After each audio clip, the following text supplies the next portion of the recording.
के अंतर्गत आते हैं उसमें काट दिया गया। शिक्षा है तो पहले दिन से इस पूरे कार्यक्रम के साथ मेरे साथ जुड़े हुए हैं, आज इस मंच पर उपस्थित हुए हैं चिकित्सा स्वास्थ्य से जुड़े हुए सभी अधिकारीगण और उपस्थित भाइयों बहनों। एक साथ दो कार्यक्रम यहां पर आयोजित हो रहे हैं। एक और हम प्रदेश के 40 लाख से अधिक अंत्योदय परिवार जो प्रधानमंत्री जन आरोग्य योजना यानी आयुष्मान भारत की योजना से आच्छादित होने से रह गए थे, उन्हें आज मुख्यमंत्री जन आरोग्य योजना के अंतर्गत आच्छादन का एक कार्यक्रम चल रहा है। प्रदेश में एक बड़ी आबादी इससे लाभान्वित होगी। हम सब जानते हैं कि आदरणीय प्रधानमंत्री जी ने आज से 3 वर्ष पहले दुनिया की सबसे बड़ी स्वास्थ्य बीमा का कवर आयुष्मान भारत प्रारंभ किया था और आयुष्मान भारत देश के अंदर 50 करोड़ लोगों को इस योजना से प्रतिवर्ष 5 लाख का स्वास्थ्य बीमा का कवर दे रहा है। तो उत्तर प्रदेश के अंदर 6 करोड़ लोग आयुष्मान भारत के साथ प्रत्यक्ष और अप्रत्यक्ष रूप से जुड़े हुए हैं। लेकिन चूंकि 2011 की जनगणना के उन आंकड़ों के अनुसार इसमें ICCC के सर्वे के अनुसार जो बहुत सारे परिवार ऐसे थे जो छूट गए थे, वे भी अपने आप को भी उपेक्षित महसूस न करें, इसके लिए राज्य सरकार ने पहले चरण में जब सर्वे किया, इस प्रकार के लोगों की शिकायतें आ रही थी, तो हम लोगों ने ऐसे 8,43,000 परिवारों को, यानी 8,43,000 का मतलब उस समय भी अगर इस संख्या हम देखेंगे तो लगभग यह संख्या काफी हद तक, मुझे लगता है लगभग 45 लाख के आसपास की संख्या ऐसी थी जिनको हम लोगों को उस समय इसके साथ हम लोगों ने उस समय जोड़ा था। और बाद में तय हुआ कि अंत्योदय परिवार से जुड़े हुए जितने भी परिवार वंचित हैं उन सभी को हम इस योजना के साथ जोड़ेंगे। हम लोगों ने प्रदेश के अंदर जितने भी हमारे प्रवासी और निवासी श्रमिक हैं, उन जिनका रजिस्ट्रेशन श्रम विभाग में है, BOC बोर्ड में जिन्होंने अपना रजिस्ट्रेशन करा रखा है, उन सबको तो हम लोग 2 लाख रुपए की सामाजिक सुरक्षा की बीमा भी दे रहे हैं और 5 लाख रुपए की स्वास्थ्य बीमा का कवर भी हम इस योजना के अंतर्गत उन्हें पहले ही उपलब्ध करा रहे हैं। लेकिन साथ साथ वे प्रवासी कामगार और श्रमिक भी जो उत्तर प्रदेश के निवासी हैं, उत्तर प्रदेश के अंदर, उत्तर प्रदेश के बाहर, वे निवासी हों या प्रवासी हों, उन सभी श्रमिकों को भी हम लोगों ने 2 लाख रुपए की सामाजिक सुरक्षा और 5 लाख रुपए का स्वास्थ्य बीमा का कवर भी दिया है। यानी प्रधानमंत्री जी का उस सपना कि हर एक व्यक्ति को स्वास्थ्य सुविधा की लाभ सुविधा प्राप्त होनी चाहिए और 5 लाख रुपए की स्वास्थ्य बीमा का कवर प्राप्त होना चाहिए। सबसे बड़ी आबादी का राज्य उस लक्ष्य को प्राप्त करने की ओर तेजी से अग्रसर हुआ है। मैं इस अवसर पर आज जब प्रदेश के अंदर 40 लाख से अधिक परिवारों को ये सुविधा उपलब्ध हो रही है, जिसमें 1 करोड़ से अधिक लोग लाभान्वित होंगे, इस अवसर पर यहाँ प्रदेश की राजधानी लखनऊ में और प्रदेश के विभिन्न जनपदों में विकासखंड स्तर पर जो समारोह आज आयोजित हो रहे हैं, वहां पर उपस्थित उन सभी नागरिकों को जो आज इस सुविधा से आच्छादित होंगे, उन सबको और जो आने वाले समय में भी होंगे, उन सभी को मैं इस अवसर पर हृदय से बधाई देता हूं, उन सबको प्रति अपनी शुभकामनाएं व्यक्त करता हूं। आयुष्मान भारत ने स्वास्थ्य क्षेत्र में आम जन के मन में जागरूकता के साथ साथ उसको जीने के लिए एक नई राह दिखाई है। और हर व्यक्ति के मन में एक उत्सुकता बढ़ी है। पहले वह डॉक्टर के पास नहीं जाता था, पता नहीं डॉक्टर कितना खर्चा बता देगा। मैं शहर में जाऊंगा तो कोई कॉर्पोरेट हॉस्पिटल है या बड़ा चिकित्सालय है, उसको बाहरी स्वरूप देख करके ये गरीब व्यक्ति डर जाता था।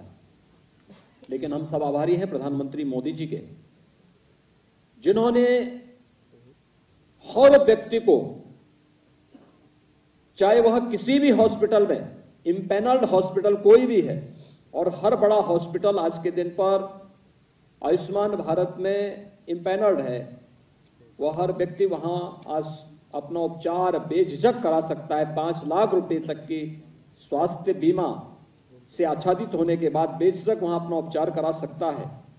अगर यह श्रेय किसी को दिया जा सकता है तो देश के यशस्वी प्रधानमंत्री श्री नरेंद्र मोदी जी को दिया जा सकता है। मैं इस अवसर पर जब हम 1 करोड़ नए लोगों को इस योजना के साथ जोड़ रहे हैं, तो इन सभी योजनाओं के प्रेरणा स्रोत प्रधानमंत्री मोदी जी का हृदय से आभार व्यक्त करते हुए इन सभी नए परिवारों को भी मैं इस अवसर पर अभिनंदन करता हूं। और मुझे लगता है कि विजयादशमी के अवसर पर उनकी आरोग्यता की कामना करते हुए इस योजना उनके लिए और परिवार के लिए फलदायी हो, इसके लिए मैं उन सभी को अपनी शुभकामनाएं भी देता हूं।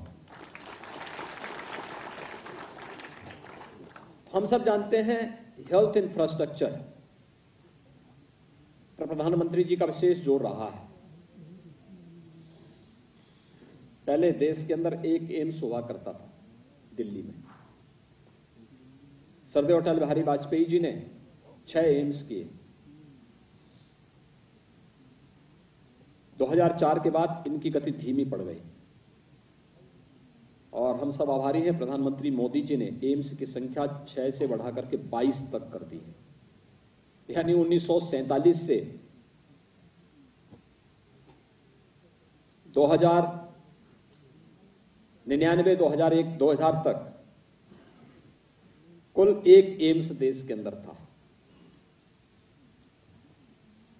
1 एम्स बन पाया था।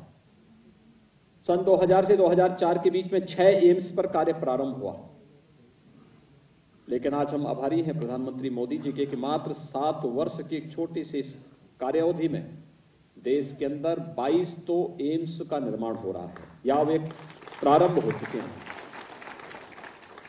और 22 एम्स के साथ ही प्रधानमंत्री स्वास्थ्य सुरक्षा योजना के अंतर्गत मेडिकल कॉलेजेस का जो हेल्थ इंफ्रास्ट्रक्चर डेवलपमेंट के लिए जो कार्य, अभूतपूर्व कार्य हुआ है। मुझे याद है 1947 से 2016-17 के बीच में उत्तर प्रदेश में केवल 12 से 15 मेडिकल कॉलेज बन पाए थे। उत्तर प्रदेश एक बड़ी आबादी का राज्य है, सभ्यता और संस्कृति की आधार स्तंभ है। भारत की आत्मा बसती है उत्तर प्रदेश में। और उत्तर प्रदेश जैसे राज्य को हेल्थ के सेक्टर में कितना उपेक्षित करके छोड़ा हुआ था। मेडिकल कॉलेज सीमित संख्या में, 12 से 15 मेडिकल कॉलेज आजादी के बाद मात्र 70 वर्षों में खुल पाए थे। और आज मुझे बताते हुए प्रसन्नता है कि 75 जनपद हैं उत्तर प्रदेश के। 75 जनपदों में से 16 जनपदों को छोड़ दें जहां पर हम अभी कोई सरकारी मेडिकल कॉलेज नहीं दे पाए हैं, तो बाकी सभी 49 जनपदों में सरकारी मेडिकल कॉलेज या प्राइवेट मेडिकल कॉलेज का एक अच्छा हेल्थ इंफ्रास्ट्रक्चर हम लोग वर्तमान में खड़ा करने में पूरी तरह सफल हैं। उधर हम लोग उस इंफ्रास्ट्रक्चर को खड़ा कर रहे हैं।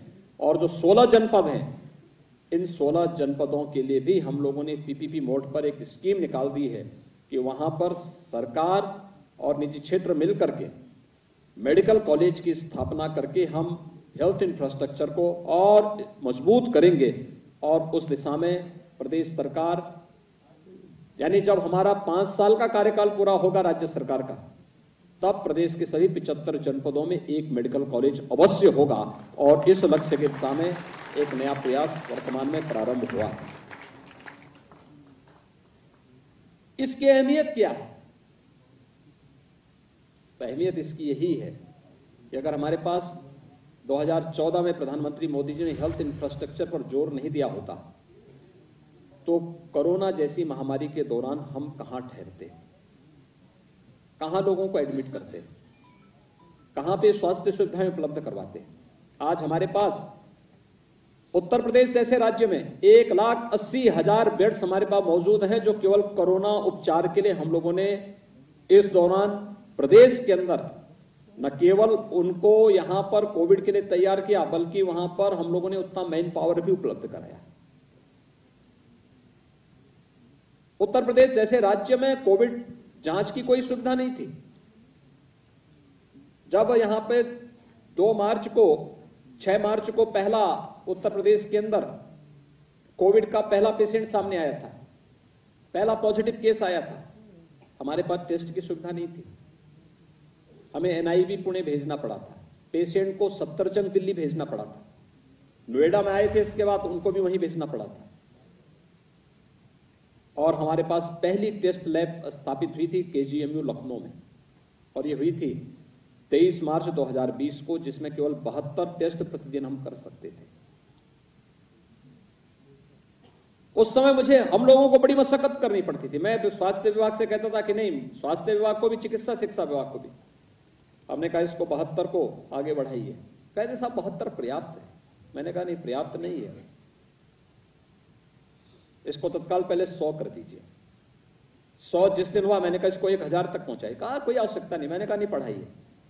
1000 हुआ, हमने उसी दिन कहा इसको 10,000 तक पहुंचाइए। 10,000 हुआ, मैंने कहा इसको 25,000 तक पहुंचाइए। कहते आवश्यकता नहीं पड़ेगी। मैं कहता आवश्यकता पड़ेगी, अभी आप देखना। और पहुंचाते पहुंचाते हम लोग उत्तर प्रदेश में 4 लाख टेस्ट प्रतिदिन करने की क्षमता विकसित कर चुके हैं। टेस्ट यानी ट्रेस है, टेस्ट है, ट्रीट है, एंटी का है। ये 4T का जो मंत्र दिया है प्रधानमंत्री मोदी जी ने दिया। ये 4T होंगे, इसका पालन करोगे तो कोरोना वैसे ही छू मंतर होगा जैसे उत्तर प्रदेश जैसी सबसे बड़ी आबादी के राज्य में है।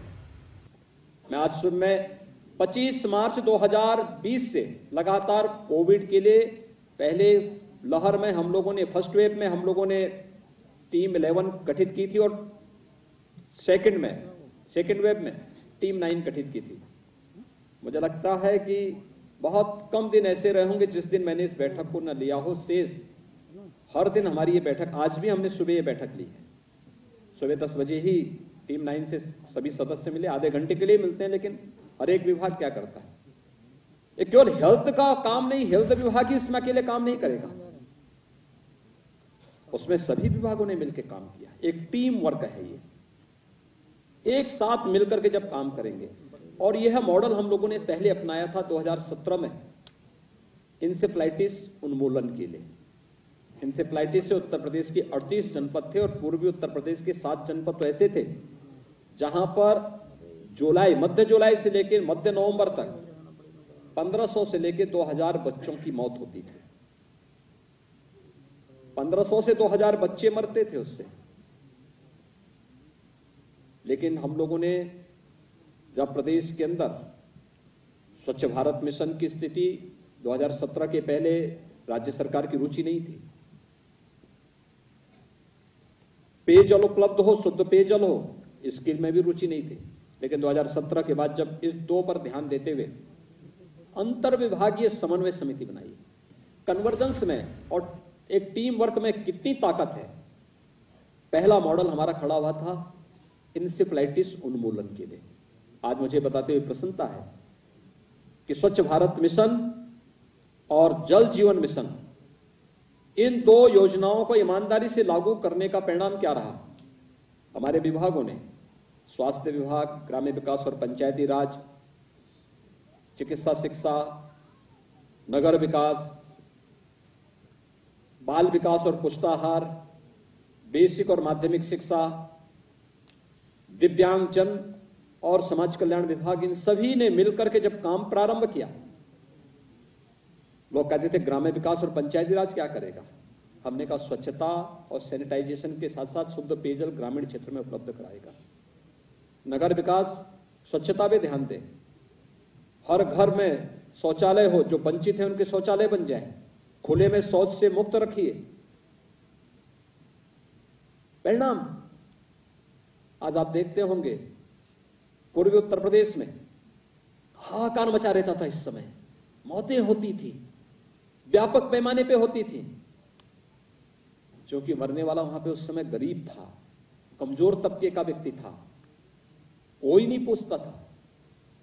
मीडिया की सुर्खियों की भी खबर नहीं बनती थी। मुझे याद 2017 में जब हम लोगों ने इंसेफ्लाइटिस उन्मूलन का अभियान कुशीनगर से प्रारंभ किया, तो हम लोगों ने सबसे पहला काम स्वच्छता अभियान के साथ शुरू किया और उन परिवारों को साबुन वितरित किए। तो मीडिया 3 दिन तक मेरे खिलाफ ट्रायल चलाया था, देखो गरीबों का अपमान कर रहे हैं।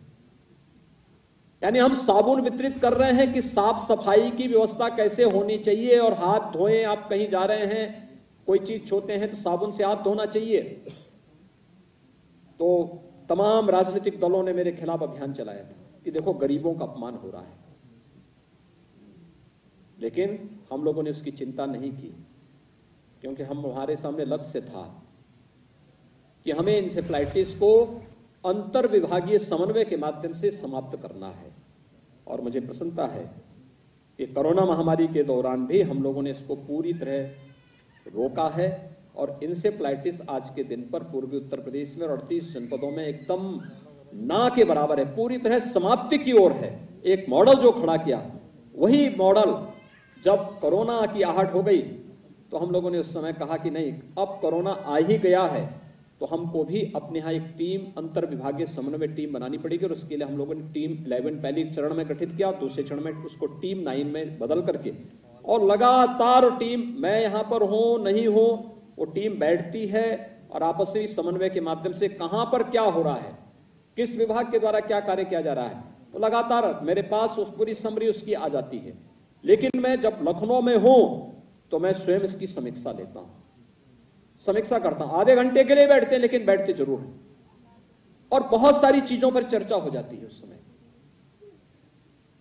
उस समय इस टीम ने बेहतरीन कार्य किया है। हर एक स्तर पर हमारे सामने चैलेंज ज्यादा था, खासतौर पर आप देखे होंगे जो भी यहां पे प्रोफेसर मणिंद्र अग्रवाल जी कह रहे थे, प्रवासी कामगार और श्रमिकों का।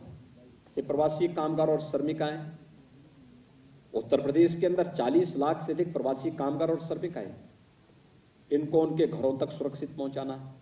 उससे पहले उत्तर प्रदेश के लिए हमारे 15,000 बच्चे कोटा में कोचिंग कर रहे थे। लॉकडाउन अचानक लागू होने के बाद उनके सामने बड़ी समस्या खड़ी हो गई, उनको कैसे पहुंचाना है, इसके बारे में। प्रयागराज में प्रतियोगी परीक्षाओं की तैयारी कर रहे 15,000 बच्चों को उनके घरों तक पहुंचाने की व्यवस्था, और 40 लाख प्रवासी कामगार और श्रमिक सुरक्षित अपने घरों तक पहुंच जाए, यह भी एक चैलेंज था। और उन सभी को उत्तर प्रदेश परिवहन निगम, भारतीय रेल और भारत सरकार के सहयोग से सफलतापूर्वक उनके घरों तक पहुंचाने की व्यवस्था करने के साथ साथ उनकी स्किल मैपिंग कराना, उनके लिए उस प्रकार के रोजगार की व्यवस्था उपलब्ध कराना, परंपरागत उद्यम के साथ साथ उनके उस प्रकार के प्रशिक्षण के कार्यक्रम को वहां पर लागू कराना, बैंकों के साथ जोड़ करके बैंकों से उनको लोन उपलब्ध करवाने की व्यवस्था करवाना, ये सभी कार्यक्रम एक साथ चलते रहे। अलग अलग विभाग अपना काम करता था। ऑक्सीजन की क्राइसिस न हो, प्रयास किया गया, लेकिन महामारी है, महामारी के दौरान समस्याएं आ रही थी। गृह विभाग के नेतृत्व में टीम गठित कर दी गई। ऑक्सीजन एक एक टैंकर में कहीं कोई छीना झपटी न हो, आगे पीछे पुलिस की पेट्रोलिंग चलती थी। टैंकर को से गंतव्य तक पहुंचाना, गंतव्य तक पहुंचाने के बाद वहां पर ऑक्सीजन की ऑडिट की व्यवस्था हो। आपने देखा होगा बहुत सारे राज्य जो ऑक्सीजन चिल्ला रहे थे, जब भारत सरकार ने ऑक्सीजन ऑडिट का आदेश कर दिया तो उनकी डिमांड भी आधी हो गई। यानी इस क्राइसिस में भी और महामारी की इस क्राइसिस में भी वे पॉलिटिकल ब्लैकमेलिंग पर उतर आए थे। लेकिन जब टेक्नोलॉजी का उपयोग करते हुए उन लोगों से कहा गया कि नहीं, आप इसका पालन करिए, हम पर्याप्त ऑक्सीजन उपलब्ध करवाएंगे, भारतीय वायुसेना के विमान उपलब्ध कराए गए, भारतीय रेल के माध्यम से ऑक्सीजन के टैंकर आने लग गए, विभिन्न उद्योग जगत ने मुक्त हस्त से इसमें सहयोग किया। जो रिजल्ट सामने आए, हमने बहुत शीघ्र उसको नियंत्रण भी उसको प्राप्त किया और हम आभारी हैं प्रधानमंत्री मोदी जी के। उत्तर प्रदेश को पीएम केयर से 127 ऑक्सीजन प्लांट उपलब्ध हुए, उसमें से 124 हम लोग प्रदेश के अंदर विभिन्न मेडिकल कॉलेज और हॉस्पिटल्स में अब तक लगा चुके हैं। कुल 549 यानी लगभग 549 ऑक्सीजन प्लांट हमारे प्रदेश के अंदर लगने हैं, जिनमें लगभग हम लोग 497 ऑक्सीजन प्लांट अब तक स्थापित कर चुके हैं। और ये ऑक्सीजन में भी आत्मनिर्भरता की दिशा में हम लोगों ने कदम बढ़ाया। फर्स्ट वेव में हम लोगों ने उद्योग धंधों को पूरी तरह लॉकडाउन के कारण पहले चरण में बंद किया था 2 महीनों के लिए, लेकिन लगा कि नहीं, जीवन और जीविका दोनों को बचाना है। प्रधानमंत्री जी ने मंत्र दिया कि जीवन और जीविका दोनों को बचाना है। सेकेंड वेव में हमने कहा कोई उद्योग बंद नहीं होगा, कोई कार्यालय बंद नहीं होगा, हर एक जगह कोविड हेल्प डेस्क बने, कोविड केयर सेंटर भी बने, जहां 5-10 से कम कर्मचारी हैं वहां कोविड हेल्प डेस्क बनाए, इंफ्रारेड थर्मामीटर रखें, पल्स ऑक्सीमीटर रखें, आवश्यकता पड़ने पर ऑक्सीजन कंसंट्रेटर भी रखें। जहां पे 10 से अधिक कर्मी काम कर रहे हैं उनके लिए कहा गया कि वह कर्मचारी और श्रमिकों की संख्या के अनुपात में बेड्स भी रखेंगे। अगर उनके पास 25 तक कर्मचारी हैं या श्रमिक हैं तो वह कम से कम 2 बेड का कोविड केयर सेंटर वहां स्थापित करें, ऑक्सीजन कंसंट्रेटर भी रखें, हेल्प डेस्क भी बनाएं। वहां पे उनके पास इंफ्रारेड थर्मामीटर होना चाहिए, पल्स ऑक्सीमीटर होना चाहिए, इन मास्क होने चाहिए। आपके पास ठीक है तो बताइए, नहीं तो हम राज्य सरकार से उपलब्ध कराते हैं, सीएसआर से उपलब्ध कराते हैं। और हर एक विभाग ने, औद्योगिक विकास विभाग उसको देख रहा था, एमएसएमई अपने विभाग को देख रहा था, जो बाहर से आने वाले श्रमिक हैं या प्रदेश के अंदर भी जिसको अपने स्वयं के कारोबार को आगे बढ़ाना है। पीपी किट की क्राइसिस हुई, एमएसएमई विभाग ने पीपी किट बनाना प्रारंभ किया, क्वालिटी की जांच करने के लिए यहां पे कमेटी गठित कर दी गई। ये सभी चीज एक साथ होते गए, लेकिन प्रेरणा थी प्रधानमंत्री मोदी जी की।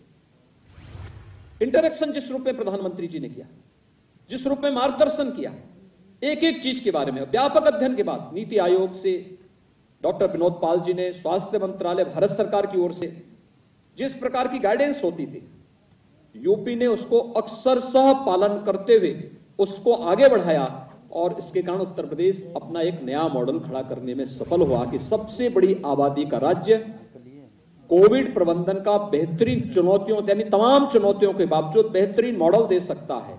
और यह उत्तर प्रदेश ने करके दिखाया, इसलिए क्योंकि हम लोगों ने यहां पर उसको लागू किया जो प्रधानमंत्री मोदी जी का संकल्प था, जिसको वो चाहते थे, जिस तर्ज पर चाहते थे, हम लोगों ने इसी तर्ज पर इसको आगे बढ़ाने का कार्य किया और आज उसका परिणाम हमारे सामने है। मैं आज सुबह की बैठक में देख रहा था, कुल प्रदेश के अंदर आज 13 कोविड पॉजिटिव केस आए हैं, 75 जनपद हैं, हमारे लगभग 40 जनपद ऐसे हैं जहां कोविड का एक भी पॉजिटिव केस नहीं है, यानी कोई एक्टिव केस नहीं है।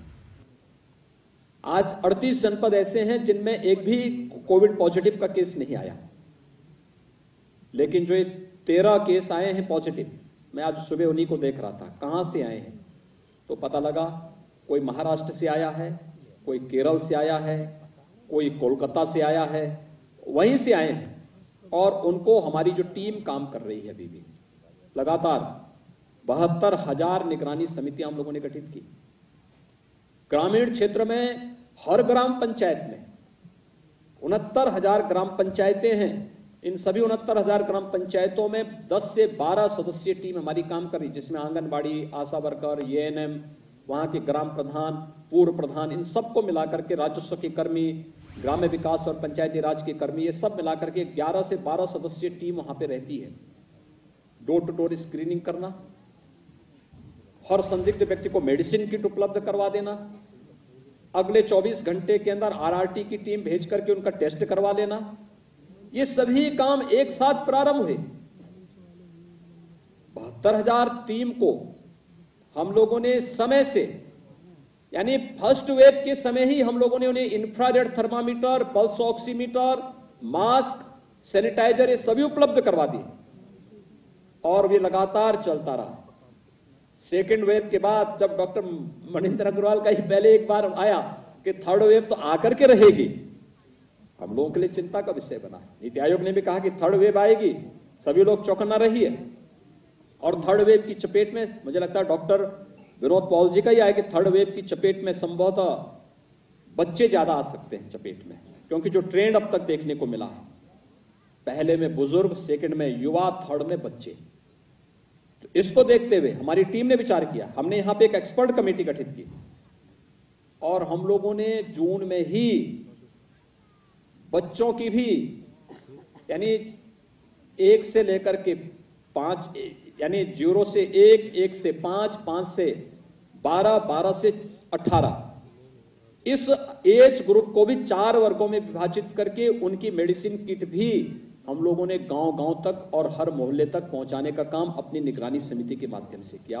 और मेडिसिन किट आज भी हम दे रहे हैं, आज भी वो कार्य चल रहा है।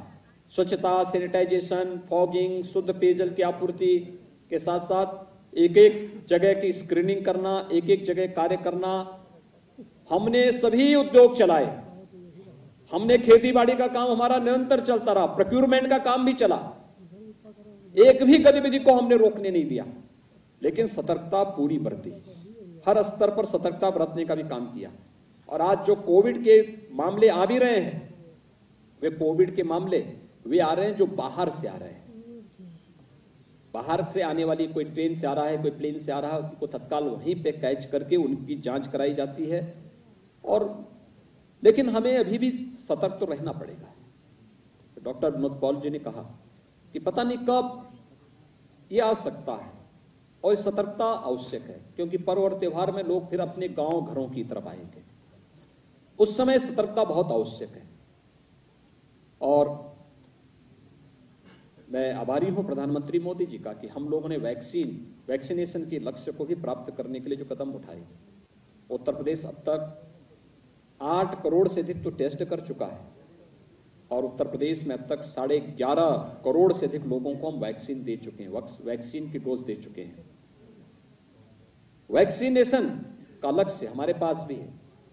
हम केवल, मैंने टीम को कहा, मैंने कभी स्वास्थ्य विभाग, इन्होंने कहा साहब 5 लाख टेस्ट हम प्रतिदिन कर सकते हैं। मैंने कहा यूपी जैसे स्टेट के लिए 5 लाख बहुत कम है, इसको बढ़ाइए।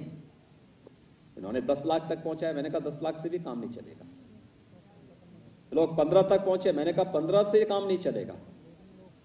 मुझे याद है उस दिन मध्य प्रदेश 20 लाख किया तो मैंने इनसे कहा, मैंने कहा आप लोग 30 लाख पहुंचे, और ये 30 लाख पहुंचे तो मैंने कहा इसको 40 लाख तक पहुंचा ही दीजिए आप।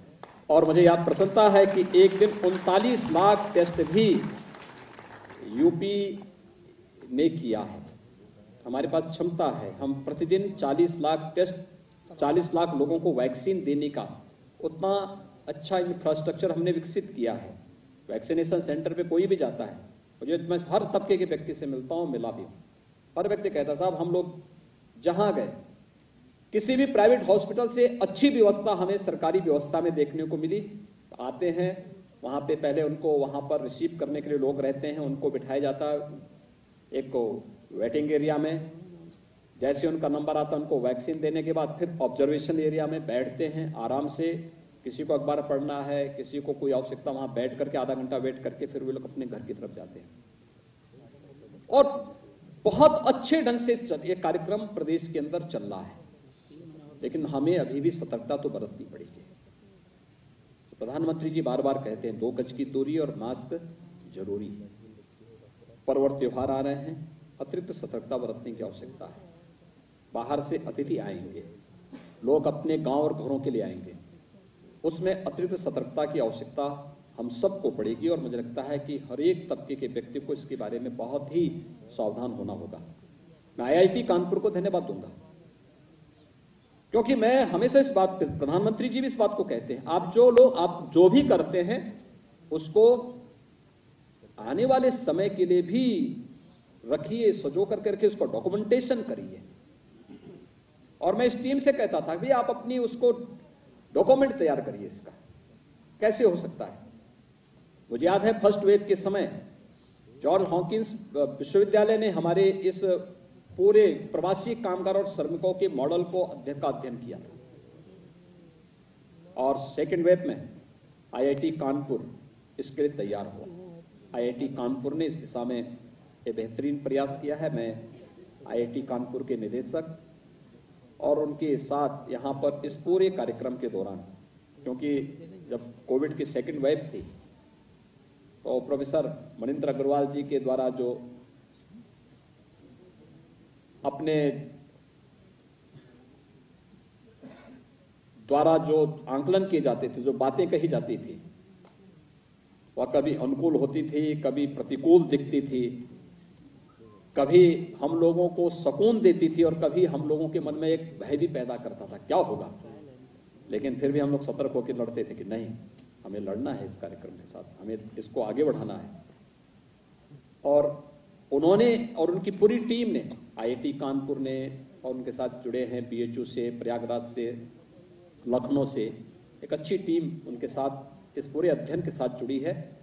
मुझे लगता है कि आने वाले समय के लिए ये मॉडल वर्तमान समय के लिए कोविड प्रबंधन से जुड़े हुए देश के अन्य राज्यों के लिए तो महत्वपूर्ण होगा ही। और मैं चाहूंगा कि स्वास्थ्य विभाग ये सुनिश्चित करें कि हर एक, यानी उत्तर प्रदेश के अंदर तो